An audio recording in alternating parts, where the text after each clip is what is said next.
ইসলামপন্থী রাজনৈতিক দলগুলো পিআর পদ্ধতির দাবি তুলে সরকার ঘোষিত সময়ে অনুষ্ঠিতব্য নির্বাচন বানচালের ষড়যন্ত্র করছে বলে মন্তব্য করেছেন কয়েকটি রাজনৈতিক দলের নেতারা। তারা বলেন, বাংলাদেশকে বিপদগ্রস্ত করতে না চাইলে ফেব্রুয়ারির মধ্যে নির্বাচন দিতে হবে।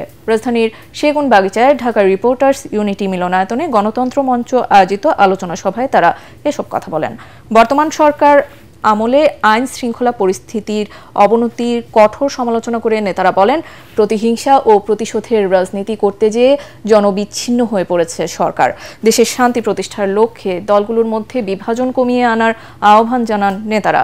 বর্তমান রাজনৈতিক বাস্তবতা ও করণীয় শীর্ষক এ আলোচনা সভায় অন্যান্যের মধ্যে বিপ্লবী ওয়ার্কার্স পার্টি, গণসংহতি আন্দোলন, নাগরিক ঐক্য ও জেএসডির নেতারা বক্তব্য রাখেন। প্রফেসর ইউনূসকে আমি বলি, ওই রকম করে আপনার দৃঢ়তা দেখাবার তো কোনো দরকার নাই, নির্বাচন হবেই। আরে আপনি বললে তো হবে না, আপনি বললে তো পাথর আটকাতে পারেন না, আপনি বললে বালু আটকাতে পারেন না, আপনি বললে মেয়ের ধর্ষণ আটকাতে পারেন না। কারণ আপনি যে গভর্নমেন্ট চালান সেই গভর্নমেন্ট সম্পর্কে আপনি পরিপূর্ণভাবে জানেনও না, তারপর আপনার নিয়ন্ত্রণ নাই।